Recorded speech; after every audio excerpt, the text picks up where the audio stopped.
This is the meeting we've been waiting for, right?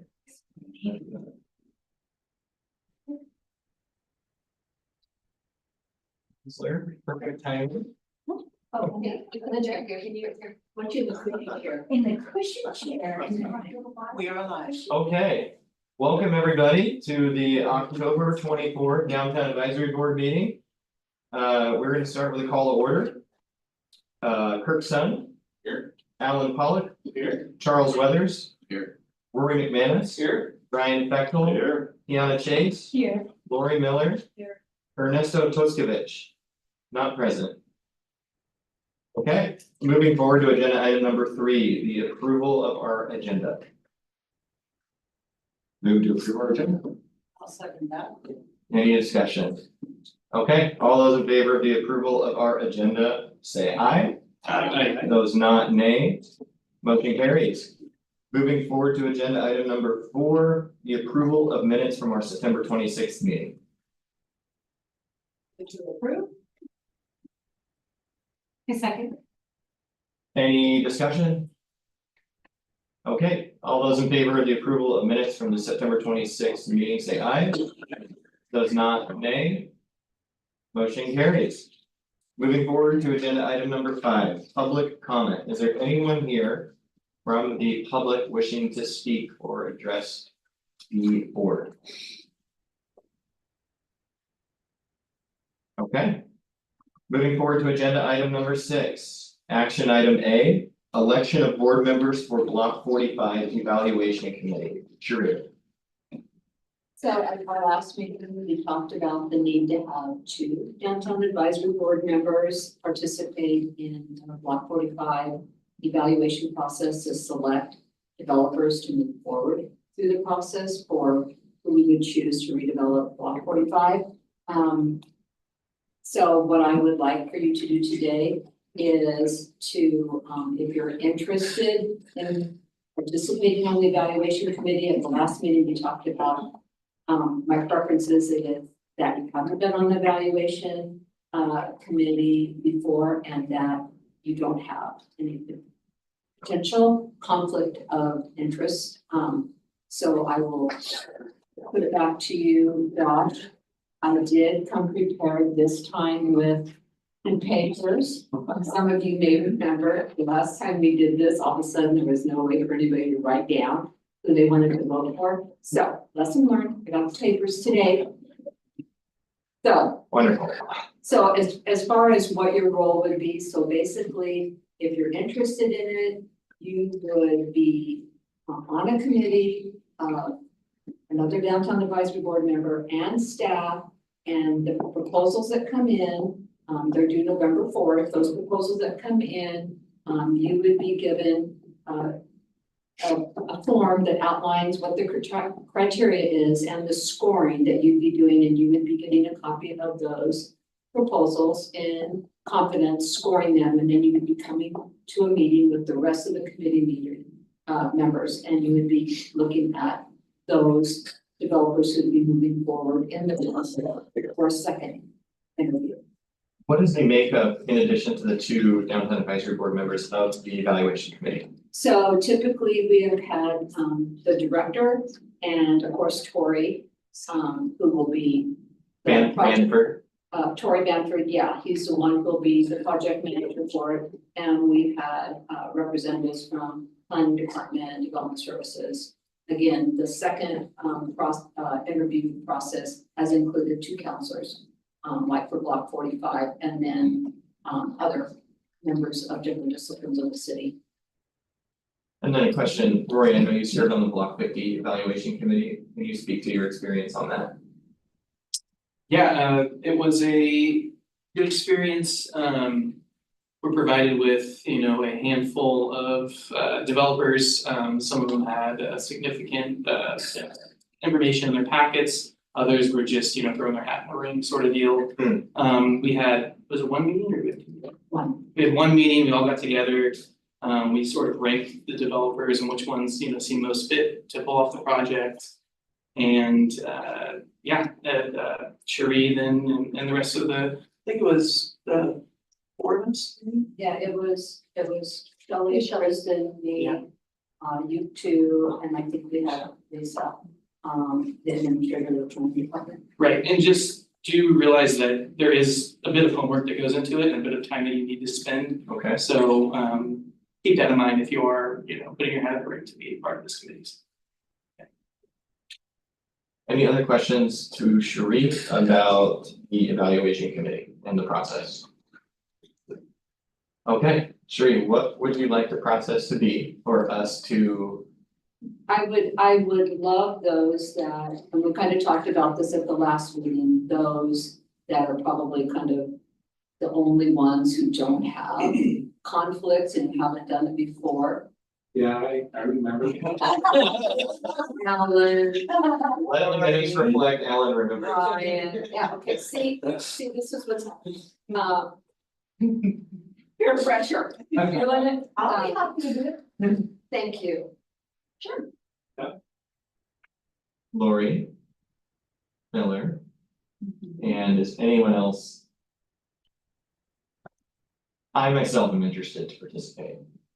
Am I allowed to as chair? Oh, you're allowed to do it as chair as long as you don't feel that you're gonna have any conflict in it. So I'm willing to. So Lori and myself, there's only two? I don't wanna say yes. I don't need to. I'm more qualified than I You don't have anything else going on, right? am. Okay, So then, what we'll do is, if the board would vote in support of those two, that would be all we need for that agenda item. Who's the vice? Oh, we vote even if we think we have a conflict, doesn't matter. No, are you the vice? Aren't you? Yes. Okay, just because Josh is putting himself in the ring, why don't take the vote for those two? But I should do, does everyone vote even if you think you have a conflict? I think that's a conflict. that is a good question.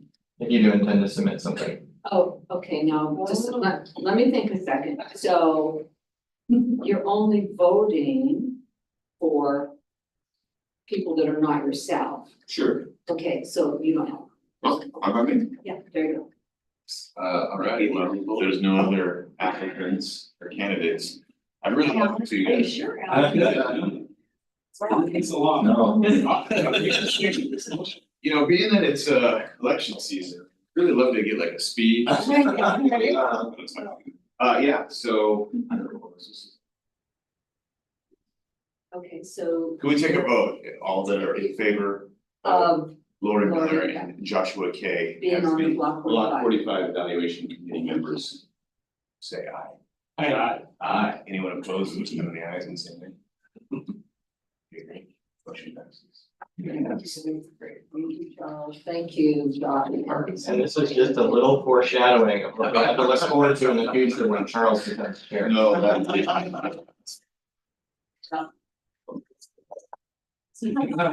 Thank you. I'm rethinking, maybe Charles needs to switch with you, I'll be at the right.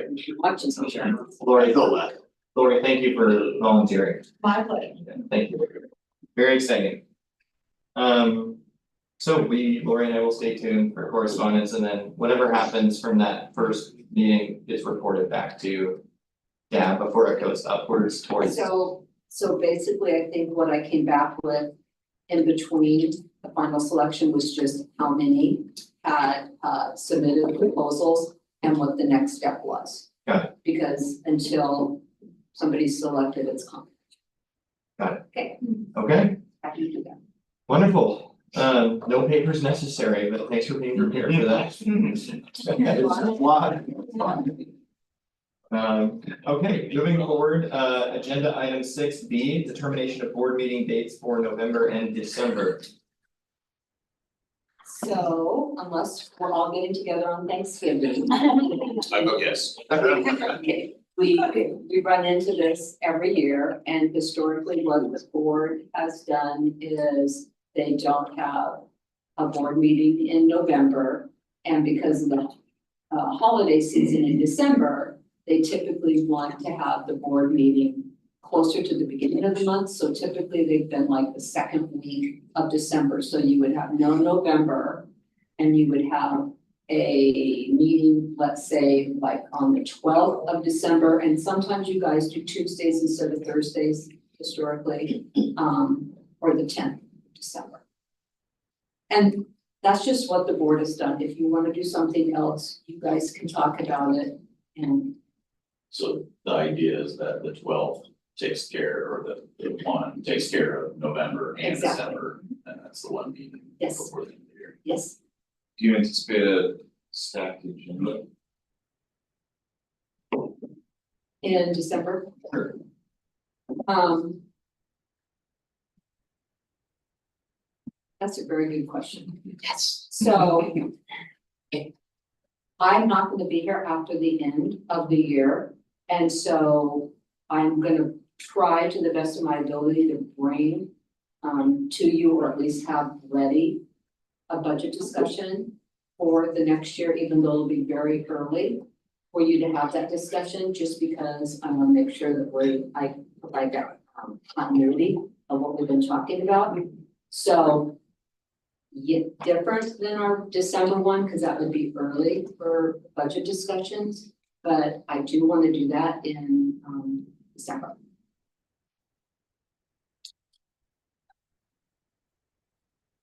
Are we able to just start throwing out dates and what works best? Or is there a set dates that you, No. No, again, I'm just giving you the background as to typically what your preferences have been. But you can choose whatever date okay, that you want. so in November typically we would have been the 21st, Fourth, Or the it would have been Thanksgiving, sorry, 28th. 28th. So. Oh, boy.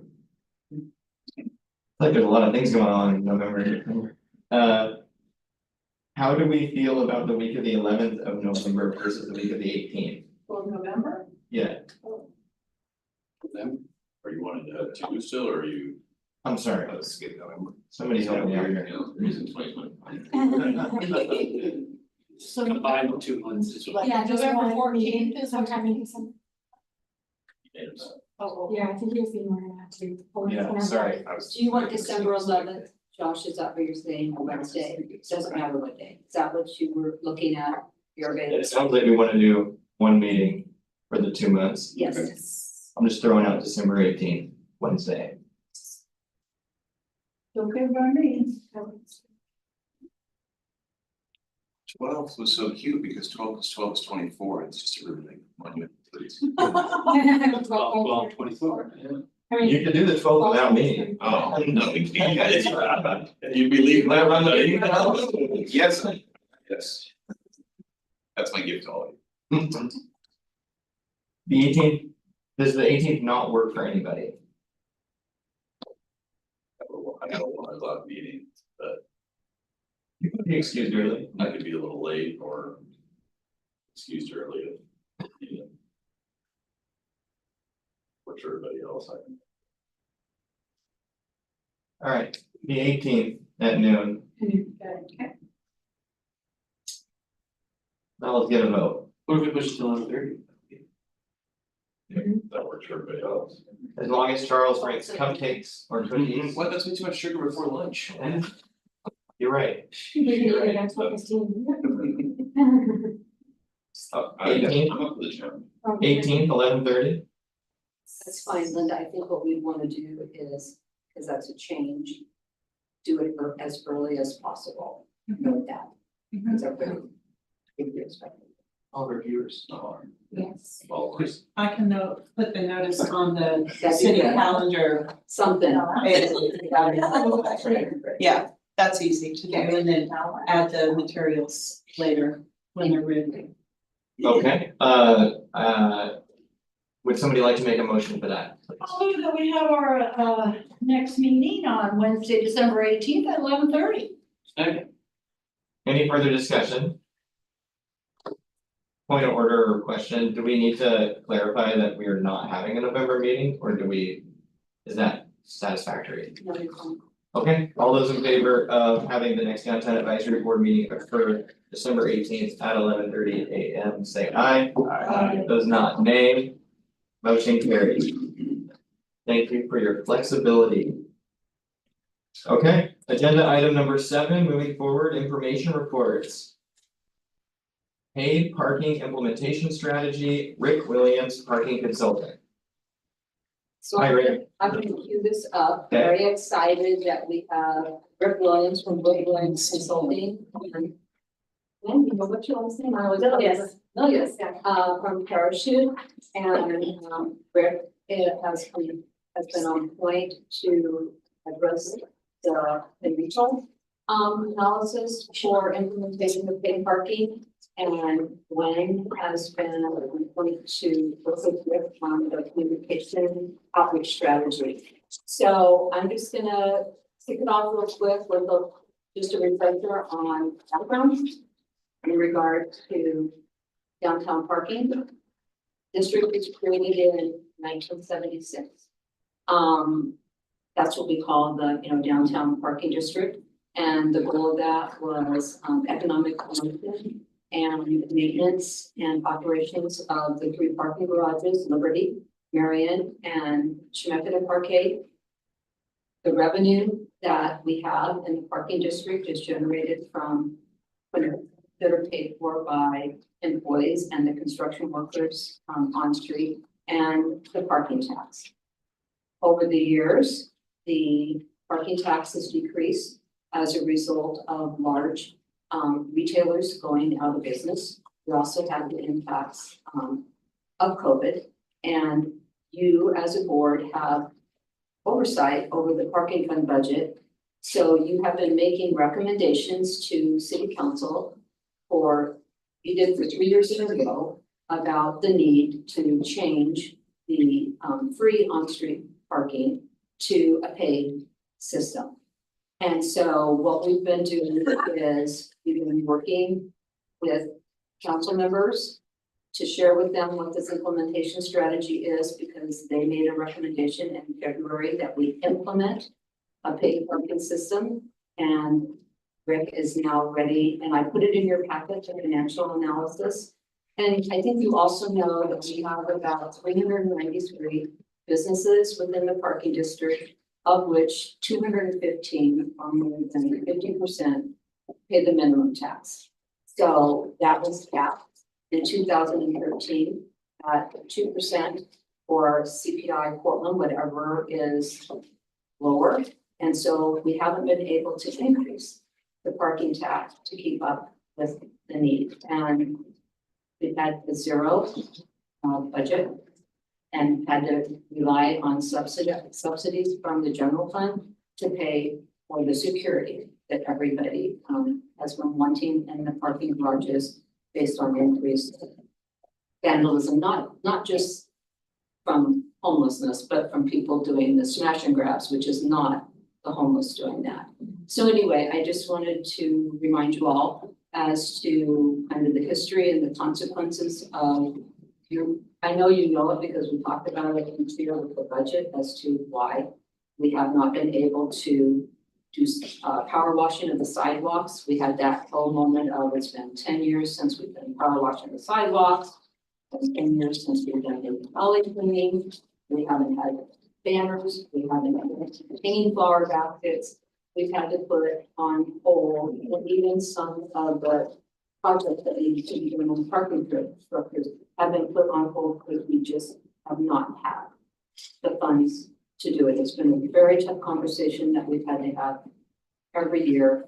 And so I'm very excited, and I know you are all excited to hear how we might get beyond this and the benefits of this type of a system. So they're the experts.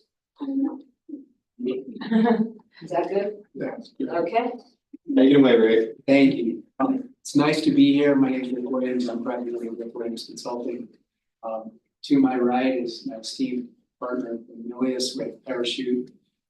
I've been working on parking for 30 years. I've been blessed to work with this group since 2006, off and on throughout those years. Gwen and I have worked on a lot of projects together. I do parking, Gwen does outreach. And so we're really pleased to be here. If there's one expert in the room on parking now, it's Shirley. After all these years. She's an expert. I hope in the future there's never got a Shirley award and parking consultant.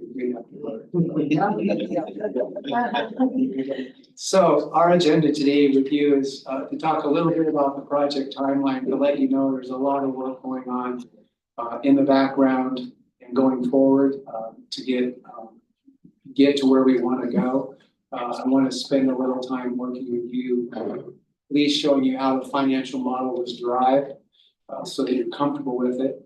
And then we'll turn it over to Gwen to talk about what's happening in the public outreach. Then questions and adjourn. And really, we like a lot of questions. So if I seem like I'm going too fast, let me know. Because we really want time to hear from you and answer your questions. As I said, and I apologize, this is a busy slide. There's 2 slides. We just want you to know there's a lot of work that has preceded this. In the background, we have a project management team that Cherie and Sarah Long head up. That's made up of myself, Gwen, and some of my senior staff. And Lance Jones sits in on the parking side. We also have what we call an install committee. And that install committee is made up of myself, and Williams Consulting senior partners, and all the vendors who are involved in the project. And then Lance is helping us in the background with a team specifically focused on the new signage that needs to go in place. So as you can see from this timeline, we're meeting almost monthly with all those committees, and we're working with vendors, and it's a really complex project. It all began here to sort of break up the clutter. It all began in February 27th of 2023 when council directed staff to move forward on implementing the performance-based parking management plan. Council has reviewed this, we've launched it, we were brought on right after that directive in 2023. In January of 2023, in spring of 2023, we did some data collection. I'll talk to you a little bit about that today. But you can see there's been a lot of work going on in the background to get here, information distribution internally and to senior staff and to city council, the mayor and the city manager. We had a meeting, or Cherie had a meeting with the mayor and the city manager on September 11th to bring them up to date with all the reports, all the meeting notes, and this timeline. The actual timeline that we have is like this. It's much bigger. And again, we're trying to condense it here today for you. So as you can see today is October 24th, and we're meeting with you to let you know where we are now, and then to let you know where we're going. But the good news is we launched, we collect data, we've done research, we feel good about the findings of our research, and we want you to feel good about it as well. The next big target for us, we've received budget estimates now from both the vending teams. One, those who are going to purchase and install the equipment, and then sort of our technology vendor who supports the handheld enforcement applications. We're going to move from pay and display to pay by license plate. This will require new software integration for the enforcement personnel to match up with that function within the new equipment. It also involves reintegrating all of the meters that are currently in the Capitol Mall that are pay and display. All have to be transitioned. We've got those budgets in, and as Gwen will talk about a little bit, we're adding an app-based payment function to the new system for customers to use. And that's another technology upgrade that we need to look at. Again, all of the budgets are in. They meet our expectations of the budgets that we thought this was going to cost us. And those POs requests are now moving forward so that we can get those POs approved in November. And so that's really good news. That's why I put a big red circle around that to let you know that's a really important new target date.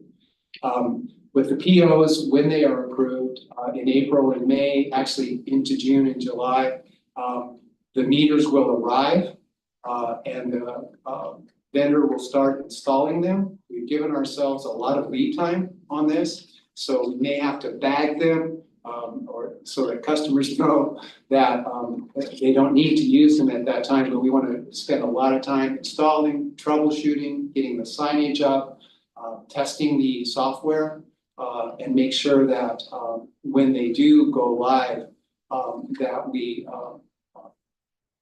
have no glitches. We've done this before in other cities. We did Tacoma, Washington, Ventura, California, all of the meter systems in Portland. And Gwen and I have worked on those together. So we know we've got good vendors and we've got a good methodology. As you probably can expect, you'll see that in green, there's a lot of outreach that's going on beginning in November. Early outreach, public outreach efforts to educate the public that phase 3 that you can see there in January through April, that Gwen will talk about. Because when I think people see those, whether the meters are bagged or not, when they see those meters go in, we need to be ahead of the game. We need to know what we're doing. We need to have our messaging in place. We need to make people feel comfortable that this is a good plan and it's going to go off without a hitch. As you can see, the second circle on the slide, July 2025, July 1st. That may vary. We didn't know. It's a target now. We don't know about if you really want to do that on 4th of July weekend coming up. But anyway, the 1st of July, that could move. Meters go live and the app goes live. So we'll be ready to go. And then enforcement begins. And when we say enforcement, we mean not that we're going to go start issuing citations. It's going to be more of an ambassadorial approach. But as soon as the meters go live, we could go out. We're going to have training sessions with folks, give them an opportunity to touch and feel. Gwen will talk about that. So when I say enforcement begins, I should say sort of enforcement communications begin. You could give courtesy notices to people, informational, so it might look like a ticket on their car, but when they get it, it says, oh, this is the new system. You may have made a mistake. Here's how to use them. If you need more information, go to a website or do a video. So anyway, don't be, probably using the term enforcement was a little strong, but we'll begin communicating the system. And off we go. The ordinances for the revisions of the parking district closure would occur, and I'll talk about that in a subsequent slide here. But the goal of what we're seeing positive in the financial is that that parking tax, that parking district can probably go away. Because we feel that the revenues are certainly going to cover all of our expenses.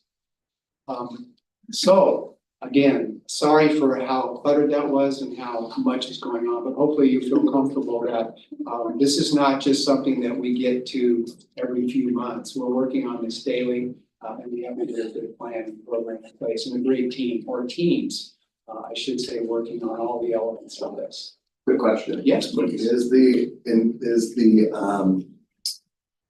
parking district closure and parking taxes for businesses, is there an overlap between the enforcement beginning and the parking tax ending? It's like a year. That's the. That's not gonna fly with my tenants. Sheree, I don't know you want to answer. So there is an overlap because you don't have $1.4 million day one.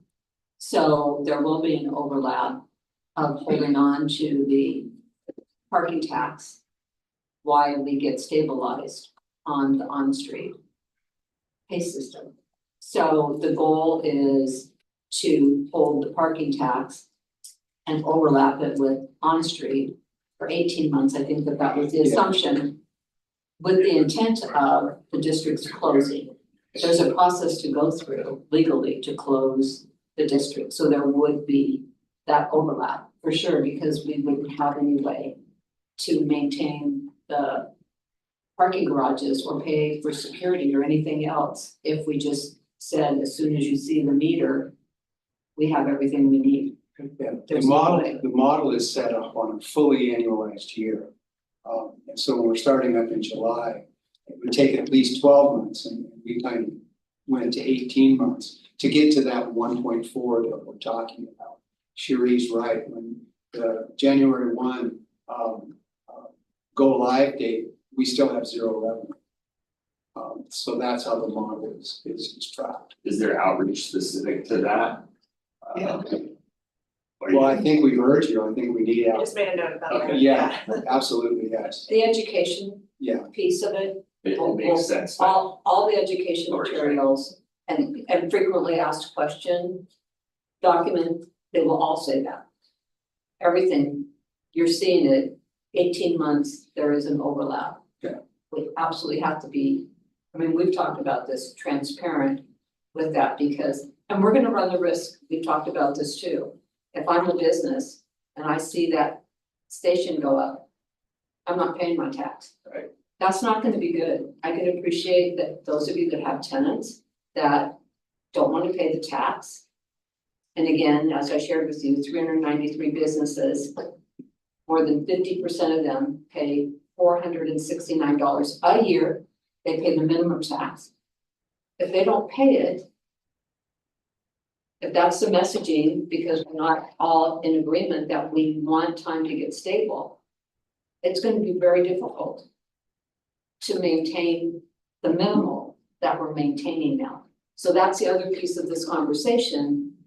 My goal is that you all understand it so that when these questions come up, you understand what the answer has to be. That's why you're so critical. If your tenant at the mall says, hey, you know, I'm not paying that tax anymore, you're gonna have to say, look it, we only have 2 weeks of revenue off a base station.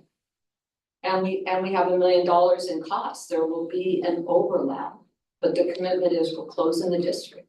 You know, Okay. you guys have to be behind that. There may be a visual that we could show, you know, just like anticipated increase in revenue or something, you know, but show the budget. we throw right, goes. But I appreciate the question. Thank you. One of the good things about this model, and you'll see when we get to the finance, is we didn't have to carry the cost of the purchase of the equipment because Berlin Renewal did that for us, which means we can actually get to the closure of the district sooner. And I don't know if that's part of the message, that's the parking finance block. But on other models that we've done for other cities, that getting to your net revenue can be anywhere from 4 to 6 years before a system breaks even and then carries over, because you're carrying those, many cities will carry sometimes a one-time upfront cost, which puts the fund in deficit, or they break it out over 5 years for the carrying cost of new equipment, installation, et cetera.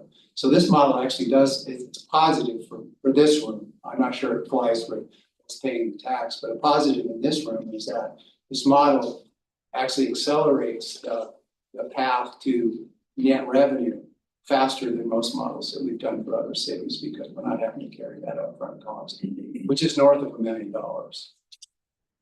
So, but a great question, and it really helps Gwen and Julie and I in terms of our messaging. All of this began with data, so that February 23 sort of notice to move forward with this evaluation and transition. We wanted to make sure that one, the use of the system telegraphs the need to go to paid parking.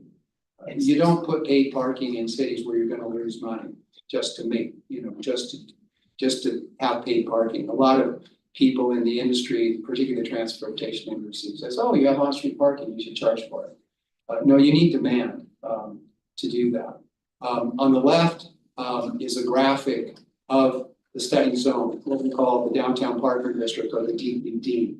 On the right is the 2023 data collection effort that shows you those red block faces.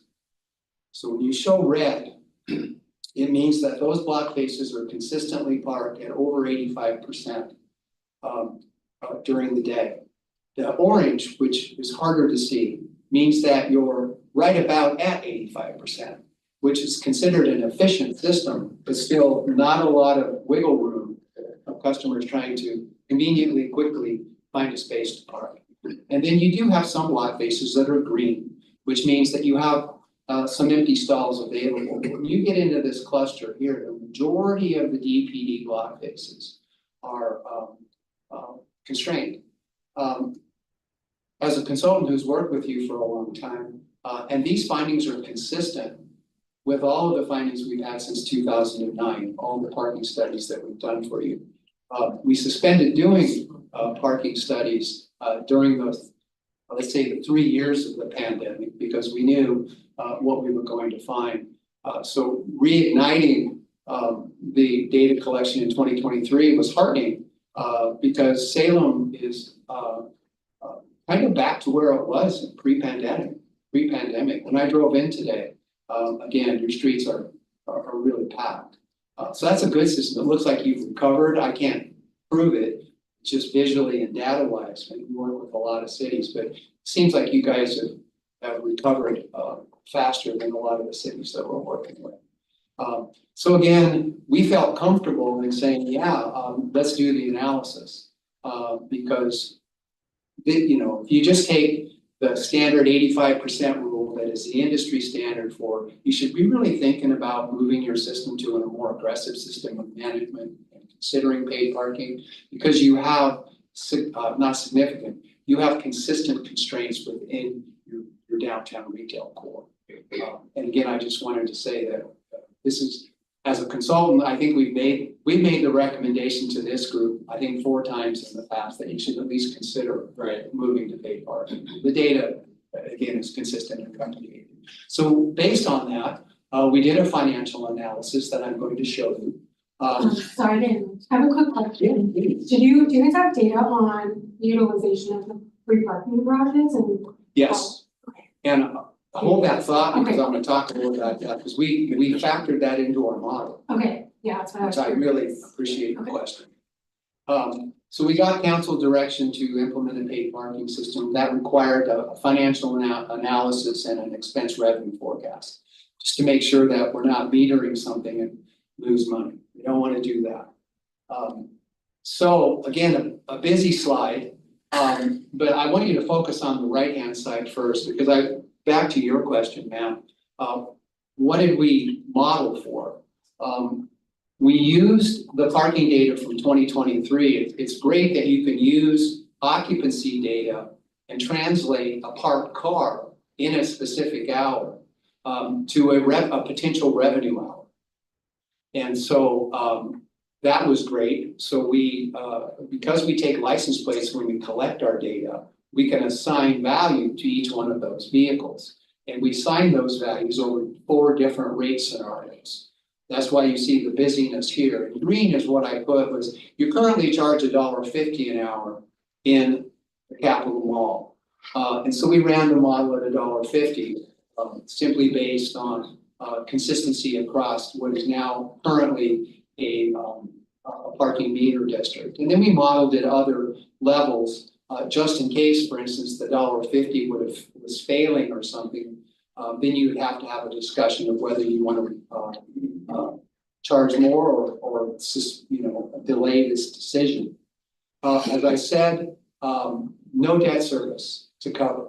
So the model carries no debt service on equipment or its installation, which again is a really great place to be when you're making this consideration, particularly given the fact that you do have constraints in your system, your on-street system. Customers can and do have difficulties finding parking. It's a 20-year forecast, and so the larger report that we have for you, or we get you, forecast this revenue over 20 years, and it forecasts expenses over 20 years. And importantly, the next 2 are important. We factored this for seasonal demand. So again, our initial database was in spring, but we also have 9 years of ODOT downtown traffic data that shows, and if you can, in parking industry, oftentimes you can correlate the amount of parking growth to the amount of traffic growth in the downtown, because it's contained to a specific area. It's not necessarily drive-through traffic like we do on like suburban corridors. And so we were able to, for every month of the year, we have a traffic engineer on staff, is to use that historical data, 2010 to 2019, which 2019 was the year before the pandemic. And we were able then to factor our occupancy models to the traffic. So it does go down in winter months and it goes back up and spring is probably median or average, and then you've got your summer months. And we were able to, so we believe that the seasonal factoring gives us the opportunity to see what your parking demand would be over the course of the entire year. So that's in the model. And then now specifically to your question, we factored in everything we lowered by 15% year round. Because you have adjacent underutilized free parking garages. And we saw this happen in other cities that we've worked with. Ventura, California is a good example, where they metered their on-street system, but their off-street system was still free. And so we saw occupancies immediately go from very high, and they were in, I think, Ventura, 90% occupancies to down to like 70% occupancy. We didn't lose the customer, they just went to their free parking system, which now, 7 years later, they're having a conversation. One, their on-street system is doing great. Ventura is Ventura, but their garages now, they've actually attracted more customers, there's more space available. And now they're having occupancy studies that we're doing to see if they should move to paid parking in the off-street system. So the model factors for it, but I also think you as DAB members need to know that you may see a drop in occupancies on street as people react to charges on street. The good news, bad news is that's partly a reason why we had an 18-month stabilization period. The good news is though, I don't think you'll lose a lot of customers because now they have an option. And then if that affects demand in your garages, you can have another discussion down the road. Yeah, it says the cost to operate base year is 355,400, and I did the first 3 years, and it looks like the cost to operate actually goes down. So to me, it's a fixture, but what is the operational cost of these units? I mean, the cost to operate the entire on-street system. Cost to operate base 355,400 per year, so there's an estimated net revenue, so I'm just wondering what's the breakdown on the cost to operate? Oh, I'm sorry, like, who is it? What is the breakdown of the costs, expenditures to operate? I would have to give you the full model. Since I don't have it right at my hand. It seems a lot of money for. Yes. Well, if you break it down by, I didn't know if there's about like 1,400 royalties or. stalls. Sorry, the app. Yeah, about 1,400 Pretty busy. stalls. The cost of paper, the back office cost of the credit card system, transaction fees, enforcement personnel. And some of that is a loaded cost of, and it's less, because you're carrying it up front, but equipment replacement costs, spare parts. I can get you the actual numbers on all of that. I don't wanna take us down to the needs, but I'm just wondering, because part of that is reserved for its future replacement costs and whatnot, where that lives, that. And it's just interesting to me that it actually does go down in cost annually. It usually costs more to get things up and going. Sure. Yeah, then it levels out, but what I'll do is I'll make a note, and Cherie, we can give you the full report with the model. We have a report that actually has all of the assumptions that go into the model. You can watch that go through the model. Thank you for that question. Yeah, thank you. So in line with that, is staffing inside that or is staffing, the guys running around doing tickets and everything? That's separate? Is it separate now or is that into this? Does that make sense? The cost of enforcement staff would not be in the parking fund budget. Right, The parking fund budget is gonna continue to be an enterprise fund its own. It won't be mixed with anything else. Kristen and I, that was a meeting at Rick was there that we had with the budget office and, city manager. But the intent is it stays pure. so enforcement, operational, and ticket revenue goes to general fund, it doesn't live in our fund, Correct. thank you. But I just want you to know what's in the model, and this is just a small piece of all the inputs into the model, because as I said, there's also the traffic data inputs. So it's a very complicated model, but we can get that to you.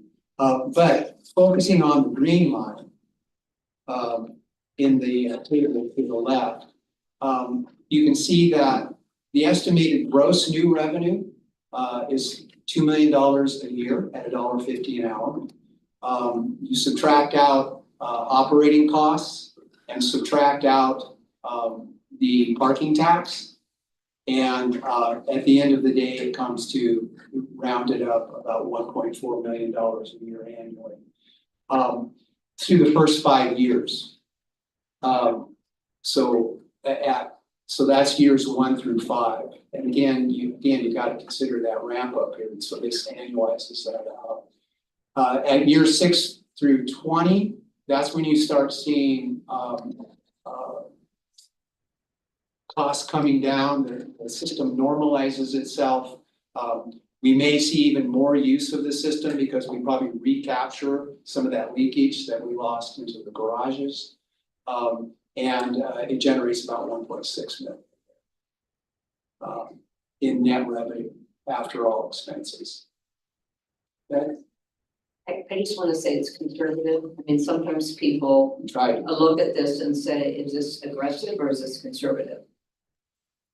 Our request was to have it be on the conservative because to manage expectations versus it's something that we wouldn't be able to achieve, Sure. so. If you're able to get more revenue more quickly, could you change the timeline for that tax for the tenants potentially? We could reload the model every year. I mean, I don't wanna say we'll do it, but technically, if we get new information on your operating costs, we get new information on what actual leakage might be. Of course, you can just go in and plug in those new inputs and see what comes out the other side. But so any model, yeah, I want to answer the question, if any model can be upgraded. Yeah, I mean, it's no history, those are just started $1.75 and Yeah, it's it's I mean, in a quarter, you know, can we just start at $1.75 or $2 and then we can sunset the. Well, we get the money faster. So was there I discussion, would love I'm to gonna answer ask that Trying question, to raise a permit cost $2 in a parking garage and here. This is gonna be brand new. I ask it, I'm I saying- ask it this way, was there discussions on a strategy to sunset it at the same time as the enforcement was implemented? It's not, money works. Well, if they, Even I wouldn't if we pay it, charge yeah. $5 an hour, yeah, we're not gonna have that money at the Chasing beginning of it the up. fiscal year. Right, but maybe Right. 12 months instead of 18, or, you know what I'm saying? Right, yeah. No, I think it's Yeah, a I good mean, question. it might be like at the 12-month range, right, not sooner. We've had questions like that before. The reason $1.50 seems good is because you're already doing it. And oftentimes when we do these models, stakeholder groups will ask us, well, why don't we go higher? And then our question back is, what's your demand? What is your customer paying now? And so having a base like $1.50 helps us. And then you can, that's why we give you these other models, $1.75 to $2.25. But in terms of conservative, and having a message that says these rates are not uncommon to Salem is way better than trying to say why we're gonna charge more with a new program at fire up when you've already got a base model running. So again, it's just more challenging, it's not, you can't do it. I really wanted to get quickly back to your question, just off the cuff. We'll give you the, like I said, we can give you that full model report. It comes to $21 per stall per month operating costs. The 355. So that's, which is right in the sweet spot of what we see in other cities. So it seems like a big number, but it's $21 per stall per month. To run, operate your back office charges, your warranties, transaction fees, Licensing. licensing, all of that. Software charges, all of that stuff, yeah. But I love your question because I challenged myself. Yeah. Good question. But anyway, it's not as huge as what might look at a gross number. Off the top of your head, do you know how much each stall would generate for revenue? Take that same number of stalls, divide Yeah. it. I would take As a median number. Already see what. 2, 1, Yeah. 8. Who can get there first? No, that's a great question. I love these questions. Let's see. 2, 1, 17.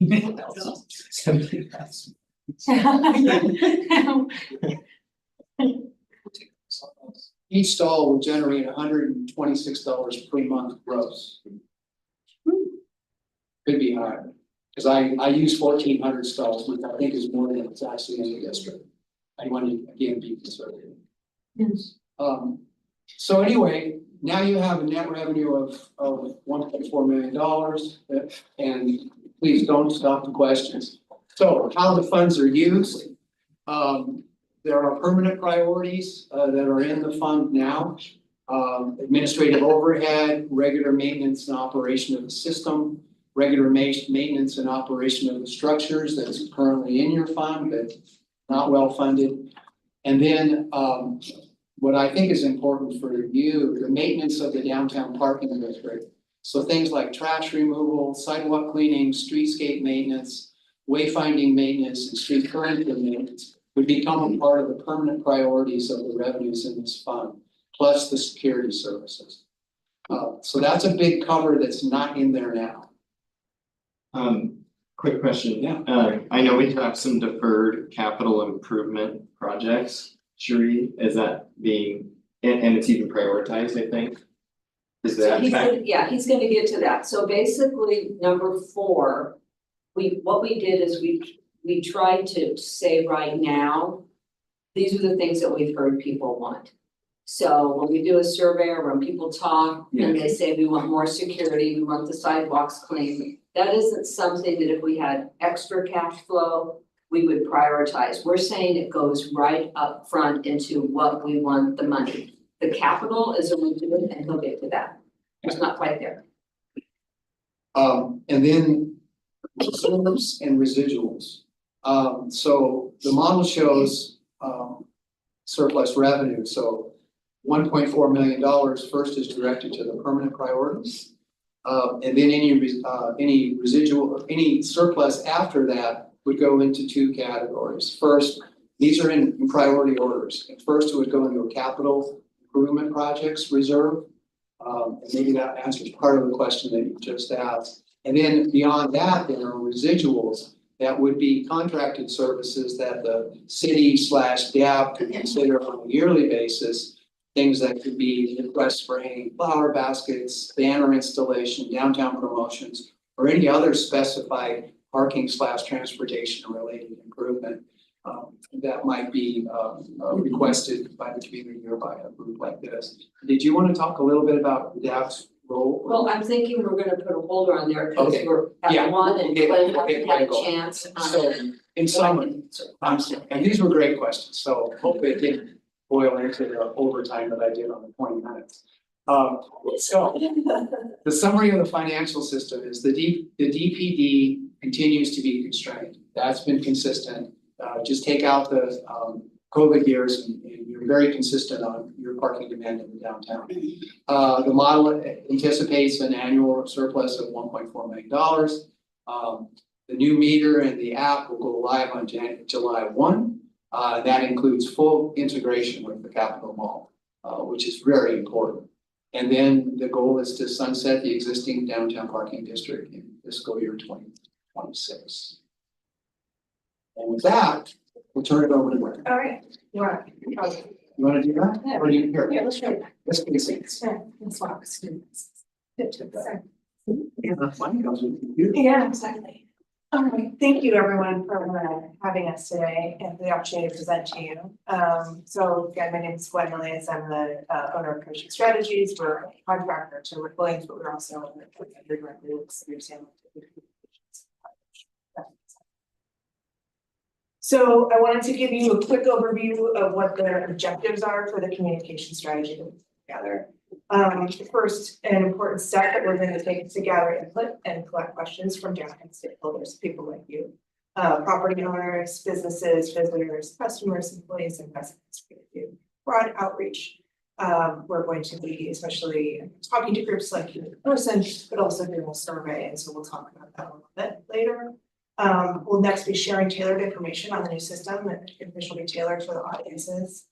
We're going to notify users of dates of change to the system, educate them about how the system will work. And then, the idea is that we want to support a successful implementation with clear and easy to find communication materials about the change in the system that's coming.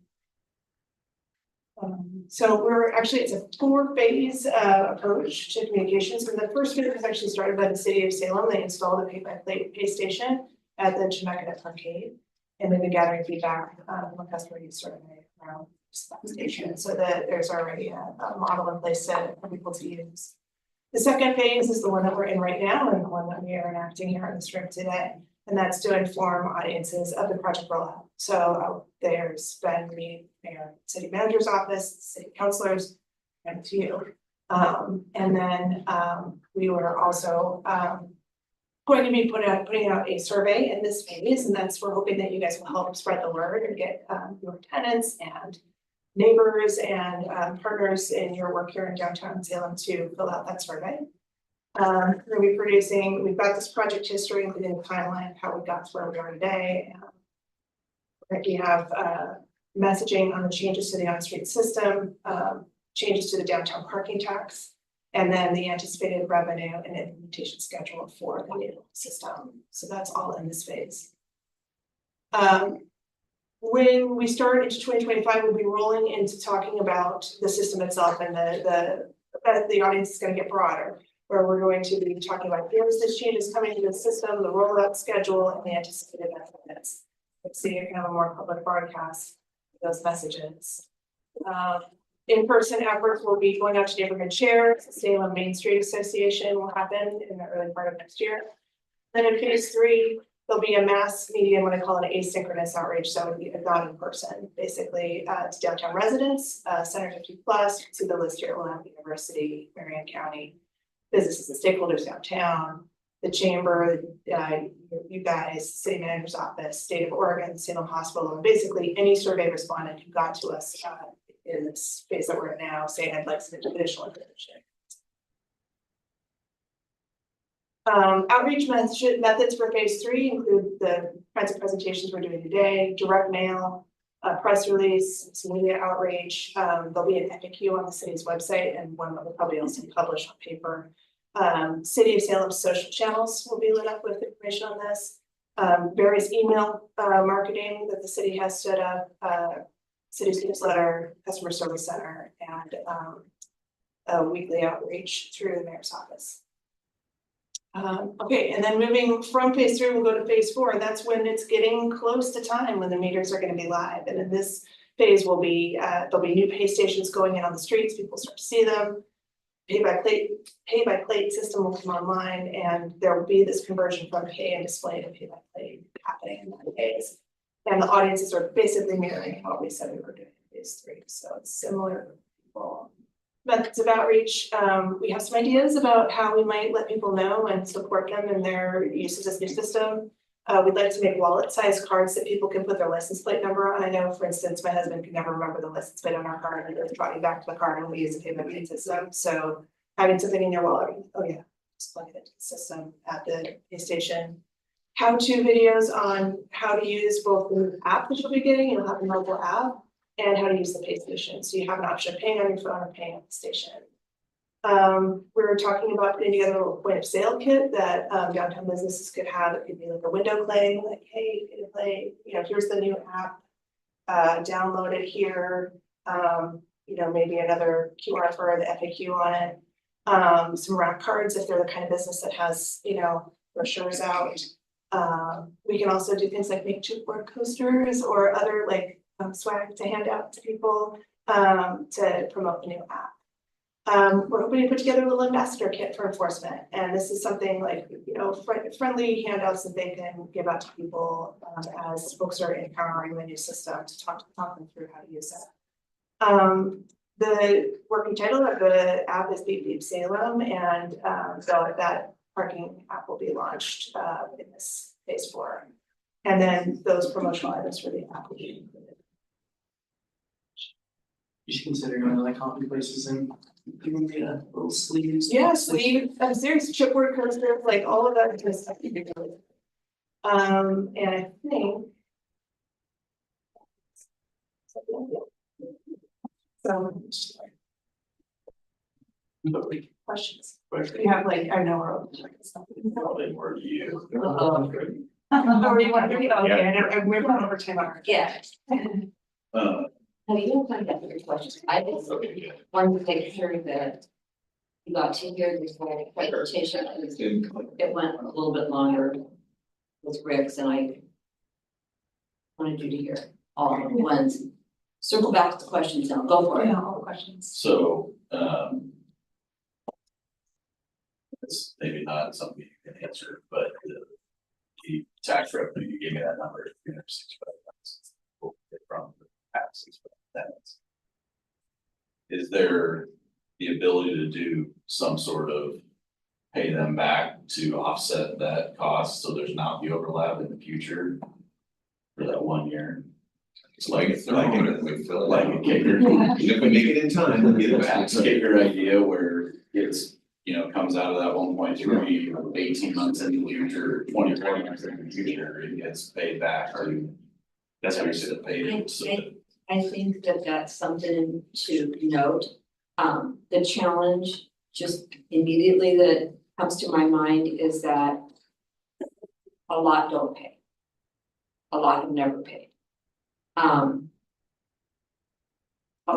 lot don't pay all the invoice. They'll pay quarterly. So.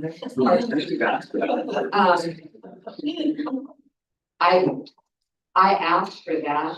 I'm sure through a public records request, somebody could get it, but again, there are some that have never paid in the entire time.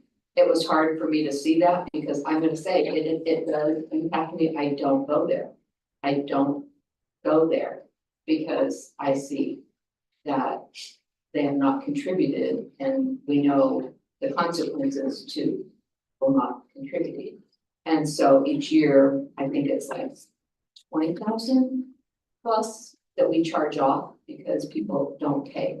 So that's what's running through my mind. What legal, if I sat down with legal, some do, some don't, blah, blah, blah. Somebody wants here. And they move out, 30 days, but yet do they get their full amount? Because you get it prorated back. If you leave, it's not like we hold it, you get what it's prorated back. But I think it's something that I haven't thought about, and those are the types of things that were interesting, so definitely do note it. Did you have anything more before we drive out of this? That's the end. That's the appropriate, right? Okay, well, in no particular order, I guess, in the order it's presented, you mentioned there's a kiosk and an app. It's the same rate for both, I heard. Whether you use one application or the other? Is there a surcharge for the app? I think we're traditionally, there is it's like a 35% transaction charge when you use the app. So the city is made whole, It's not 35%, I think it's like. 35 cents, I'm sorry, 35 cents. So one time for each time you do? Each time you purchase a session. Okay. It's called a session, which would be, in this case, 1 hour, 2 hours, or 3 hours. So yeah, there is a transaction fee. And there's a limited number of cities that quote unquote absorb the cost. And so if someone pays with their credit card, the city gets $1.50. There's very few cities, but a couple do, where you use your app and the city's only gonna get $1.15. So traditionally, yeah, there is a transaction fee, but it's a convenience fee, but that's how. There's no cost to the city because that pays the vendor to provide the support to the app. So there's just a transaction fee for the app, not for a credit card. Correct. Well, The machines don't take cash. well, there's a transaction fee on the credit card, but the city's actually paying that now. Change, but not cash. Yeah. Okay. Yeah, unfortunately, it's the law, because, Oh, yeah, that's yeah, right. they made it, Some you have restaurants to pay, I change don't understand that. the pay Yeah, station. but the customer doesn't see that when they pay at the meter. They don't see the Visa charge. So Okay. Sure. Sorry. No. My follow-up of that was, is there a benefit? I mean, you see it in the sense of detriment to using one, but is there like a point or there's some sort of loyalty thing that you use the app a lot, or buy 9 hours, get the 10th free? You know, that's the first time I've heard that question. You can walk and ask the vendor, the parking coupon. We do not want him to get credit for having it. Yeah. His head's gonna get huge. The benefit of the app versus the payment station. What the app does is that you walk away with the meter running on your phone. Yeah, oh, yeah. And so you're reminded, that your meter's expiring and you can have a chime to say like, hey, better go, move your car. They plug the If you meter in. add time to it, does that mean you get speed charged again? No, not, well, so Extra run. I'm speaking about the app that Portland uses. Yes. And Parking gate. Yeah. Parking Kitty is a different, it's a white label app base that you brand, right? And it works the same in all the cities. It's made by a parking app developer. Portland contracted with a different app developer, so I would need to find out from Flowbird if it's a every time or if it's per session for the charge, but the way it works on Portland is that it's a per session, so if you have a 2-hour limit, you bought an hour's worth of time and you're like, well, lunch is going long, I'm gonna add an hour, usually it's no charge. Because you haven't moved your car and it's tied to your license plate. But we'll look into that with the new, this vendor. Is the intent that the app will allow you to keep adding hours and hours and hours, you can park there all day? At this time, no. But the app is capable of doing that. So it has the flexibility to do that. It would be a simple change by the vendor. But at this time, with 3 hours, most cities that have 3 hours don't have that option. It's usually in cities that parking is 90 minutes or it's a 2-hour limit. So yes, it's capable, but no, this system doesn't begin with it. You want to simplify it and say, hey, you can pay with an app, then grow the functionality of it over time as we see how people respond to it. And is there a reason not to have that, though? Like, it seems like it gives the ability to make, just someone wants to pay $20 or $10, $15, whatever it is, to park there all day. Yeah, there's no cell turnover. Cities, you don't have to vacuum. That's a policy decision. Most cities, the addition of time is an exception rather than rule. Some cities do it, most cities have a shorter time stay than you. Because you The want the data- turnover, then Yeah, Yes, you want that. the money is not the benefit No, I of mean, you having that stall used and paid all day long versus having to turn over and. so that goes back to when I first started working in parking and they did the utilization surveys. It starts out, you have free unlimited time. You hit the 85% rule and you put in time limits because you don't have any parking spaces. People are parked there all day. So put the time limits in and utilization surveys, and the average time stay in Salem was 1 like hour and 53 minutes. 1 hour and 53 minutes. They didn't put 2 hours out there. Because we had we beat the industry, 6 to 7 unique vehicles, different cars used that space.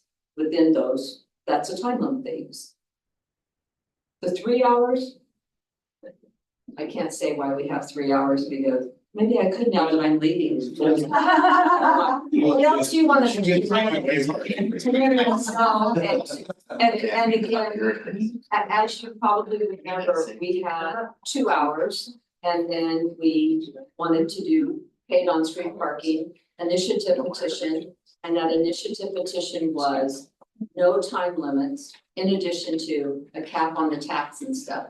So we took all of the time limits off the street, 2 hours gone, unlimited. This was in 2013, all the signs down. And then at the holiday season, 100 retail businesses show up at council and say, this is our big time of year. There's no on-street parking, it's all free. And it's like, well, you signed the petition, you didn't want paid parking, and they actually said, we didn't see that in there. We signed it, but we thought it was just because we wanted it free, not the 2 hours to go away. So that's when all of a sudden it's free.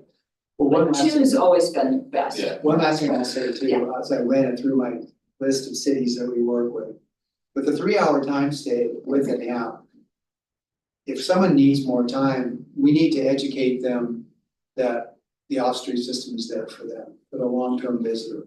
So, you know, part of me says that if you have the ability, and again, we say it's a policy decision down the road, we didn't plan for it in this phase, it's just get the app in people's hands. But technically, you really don't wanna do that, when you're letting people park for 3 hours and you have this amazing off-street parking system that is underutilized. So we would wanna educate the customer that over time, if you need more time in Salem, go to a garage. Yeah, the garage needs to. So anyway, thank you for that question. It took me a while to Now you- process that, to make sure I was giving you a good But I answer. mean, you know, that perception. Yeah, you can have the one. Does the system allow for more than one payment app? So for instance, so we have a fare payment app, I'm with the transit district, pay the fare. Can we utilize that as well, pay the parking fare? It's a great question. There are cities that have what are called go as you please passes. Maybe similar to what you have with transit. I'm only gonna answer, I haven't seen a lot of them, but as my technology staff, my partners tell me, you can do anything. So long term, you know, having a beep downtown access pass, you know, is doable. I've always told, everything's doable technology. I'm an old, you know, I'm the status I'm quo. like more of a cynic on the what's still. Yeah. I know, that's why I'm you're on not- the receiving end of a difficult project in Portland, trying to bring a lot of different kinds of payment. Different kinds of services under one umbrella. And it's hard to find one app developer who does all those things well. And so it becomes, it's tricky. Yeah. It's possible. Yeah, I'm not necessarily suggesting one app for everything, but maybe more than one app to pay. Oh, probably not, right? Because I mean, it's Flowbird's system, so. Yeah, kind of it's a closed. proprietary meter Yeah. system, so I don't know. So that is great segue into one of the other questions. Is it a proprietary meter system? In that, what if, you know, apps come and go, right? I used to have one and now I can't download it anymore, they just don't exist. Yeah. Other than By buying the white label, the city has the right to go with another app provider.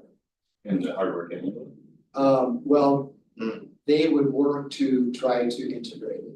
Right. But yeah, Oh, by it's having the integrated. white, No, by it's having the all white in. label, Flowbird has told the city, you can find an app that's compatible with our equipment. We are not going to deny you the right, nor the naming rights, to do that. If you wouldn't have bought the white label, it would have been called Flowbird. Okay. Right. Hey, Kitty. Parking kitty time. Sorry. We want garage cab. This is a dumb, small question, as we've got a good one so far, thank you. Do the kiosks allow for like an advertising opportunity? That's a city thing, no. We don't allow advertising It's on, revenue, I know. not on the outside, not all the stickers that are gonna show up there, I mean, they're gonna go and pay, they will be, by the way, come to Port Porty this week, and I paid $1,000 for that. Sounds like Charles is advocating for a new committee to come alongside installation. Yeah. The revenue enhancement. Okay, enhancement, whoa. Yeah. I love emails. That would be true. And this one, I think encapsulates a few others that say what Kurt's earlier about the 3 hours wanting to keep on feeding the meter, and I've been in that situation and I enjoy that because I'm rock climbing and I go, I wanna move my car, but. Does this change, I guess, any of the parking rules now, the time that this will be charged, the return to block, that. Yeah, I can answer. The return to block goes. Yeah, so add that to the outreach because people hate that. No, I know, it's a big, Yeah, we've repark talked goes about it from the beginning. The second one would be. Employees, volunteers, students right now are not allowed to park on street, so it's to park in the garage. That all goes away. If you don't want, you don't want. The efficiencies of a permit as far as cost, and you wanna pay what? $15 a day, cause you're taking whatever. I guess you can park on the street, but again, I always wonder why an employee wants to park on the street and take a customer parking space, but they do. So yes, that all goes away. So the ordinance that says you can't park on the street if you're an employee, a student, and a volunteer. Gone. But Return enforcement block hours stay gone. the same, Pardon? enforcement hours stay the same. Okay. Back to what Rick was talking about when he said the 3 hours. Too much time is hard. Everybody's used to 3 hours. So to start out at 3 hours, to start out at Well, I mean, I like. Really from 7 AM to Yeah, but enforcement hours, I think in the beginning would stay the same, just because too much is going to be hard for everyone. However, we've already talked about when we put things on the street, we don't know right now how the impact from the residents moving off the street, which now can move every 3 hours. They're not like an employee. The ticket's expensive, it's $100. Residents can park on street and move every 3 hours. If they're in a parkade, they have to pay for a permit. We don't know yet what that's gonna mean, and that's going to inform, and probably a follow-up survey is what we've talked about, once the system goes into place, follow-up survey, just about that. You know, if it's 8 to 8, are we running into those issues with everybody goes back on the street and the restaurants and some of the entertainment? There's no place for them to park because there's no enforcement. So I think a lot of that, we're gonna hold it what we have right now. 8 to 8, but then we're gonna check back in to see what's happening with the residents being pulled into the parkades. And if they're flipping right back out, because that's a complaint I get now. 5 o'clock, they're all back on the street. Enforcement stops at 8, so they know they can be there for 3 hours. All that, yeah, and that brings entertainment, and there is a need for more entertainment and restaurants, and I am with everything. That will be a future survey and a check back in on the system, but I don't think everything's gonna get immediately changed. We want to inform whatever the change is. We want to be able to defend it and answer your questions. Why did you go from 3 to 1? I couldn't tell you right now, other than Rick saying, you know, most communities don't do 3 because they're looking at turning those spaces where you guys are talking about, we're fine with somebody staying there 10 hours, can we make it 10 hours? And I think that will be, you guys need to change your mindset about who are you solving for, the revenue, what the app may or may not be able to do, and how you look into the future. But this is brand new to us. Sure. Brand new. So you're, sorry, just Oh, sorry. real quick on the parking structure one, so you're saying residents, because the parking structure becomes free. Residents can park in the parking No, structure. you're a resident, you have to Your buy payment. Now, right now. but Mhm. in the future that goes away, or that's still a thing? No, that isn't one I said go to play. Okay. We're hoping that generates some revenue finally for Because for it us in the becomes park. force. Right, you know, Yes. exactly. You no longer parking. Speaking of, great segue, in your chart of up to 20 years, it was the same parking rate for those 20 years. Yes and no. That's the and I apologize for this, that's the curiosity of a model. The model assumes that your revenue will increase by 2.5% a year. That can be modeled as either increased trips that come into your system or periodic rate increases over time. The model begins at $1.50, but then it inflates at 2.5%. Or it could be a combination of both growth and rate. So the model is not saying what your rate will be in 5 years. The model will assume that you have managed to achieve that target. But you've done this for a long time, it sounds. I know that the app hasn't always been a part of it, but it seems to be the thing that will drive the cost the most. Hey, pun intended. What do you see in general? I mean, is it, do we have a contract at X number of years? Is that 2.5 enough, or does the cost of the app outpace that? Because, oh, it's time to re-up. Sorry, your app costs twice as much now. We haven't seen that happen in the app market. That costs are much more than anywhere from 15 to 35 cents a transaction. Oh, but I mean, just the license of the app, the usage of it. Oh, Like a contract. Yeah, I haven't seen it, there's a Same contract thing with with license. I don't know what the.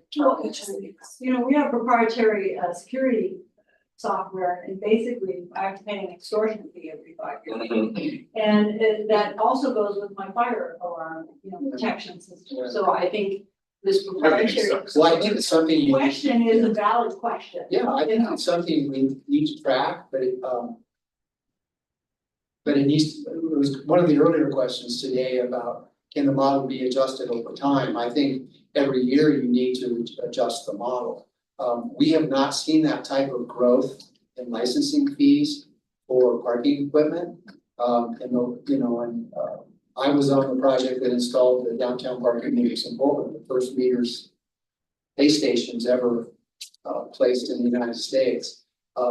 We just haven't seen that same type of inflation. Parking equipment is not affected by COVID, it's the one thing. Sorry. Yeah, but I would say, okay. to answer your question directly, I think the model needs to be adjusted every year. It's easy, we have the model, all we have to do is load in the most fresh data. I'm gonna do the two easy ones because the hard one's gonna not work. I think on number 16 of your presentation, I'm sure there's some broad things of places to talk to people who want to add the Salem Main Street folks to your list. They would certainly like it and be very excited. They're on page 16. Are they? Top, second one. Neighborhood. Oh. Yeah, it's okay. I was thinking of my awesome question. Sorry. And I would just throw in there that beep beep kind of sounds like what happens when someone cusses on a reality show and they leave it out, and that's what everyone's gonna do about it. You can say those. Or yeah, or have the road or anything like that. You got a second choice? That's not open, For discussion. just in case you wanna know. Yes, but I did hear it was Because a we're working saying title, there's- I did hear Only- it was a working title, did I not hear that in the presentation? I misspoke, it's not a. I mean, there's actually, and I'm just quoting what I saw for one community, their parking thing was, what the car? So. You're saying it can get worse. What I'm saying is that we parking kitty, there's angel parking, I mean. There's no way that I can have everybody choose something, so, Should have consulted with Charles. yeah. Speaking of beep beep, how do you handle feedback and all these residents are getting really angry with the implementation? Paid parking, yeah. Something, beat out. Is there a soundboard they bounce off of, or how do they? Oh, What do they okay, expect? again, that, Yeah, where's the feedback go? Yeah. oh, well, again, we're doing I'm here. the outreach. Yeah. I know because you know right where they come, all questions related to parking. The timing thing, sure. Yeah. Mine is a funny. Why you can match on bomb and No, actually, this is, I'm thrilled about this. 3 minute warning. Because we need a different parking system. You guys know it. And again, I hope you know how important you've been in moving this forward. and how important you're gonna be, because we want it to be successful. So in regards to if somebody has something that they wanna say, that will be built into, if you have any questions, this is who you would contact. It's always like that. Just like on block 45, that solicitation's out there, you have questions, you wanna know who to call, it tells you who to call. Videos, websites, everything will say, if you need something, call, and there will be. But this is why you guys have to think about it. What is that, what are they gonna get from that? So they all say, hey, we're residents, we provide more in downtown than anybody does because we're down here and we support the businesses, we should get free on-street parking, a reduced permit cost. Your goal is to look at the demand is what should drive what the cost is. We've never done that. We've always said, oh, we don't want anybody to pay more than this. You have to think differently now. We're the only ones who say we have all this demand, but it's free. And it's on the backs of a business. You have to think differently. This is your opportunity to just really move this forward. It can change, like I said, it's flexible, but they will have somebody to call. They will totally have multiple ways to get their complaints. And again, I hear those about the residents, from residents already. They think that they should be able to park for free during the snow days. That's my favorite. When you get, okay, we get to park then for free because we're residents all day. And no, you don't get a priority over myself parking right by the door all day. So it already happens with the residents. It will be a change for them. And Lori's right, you have to keep the security there and make the parkades be something that people want to go into, which is why having it clean, having it secure, you will wear that balancing act because nobody wants to go into a parkade right now. Even though I've been in one and never had an incident ever. Because they go too far.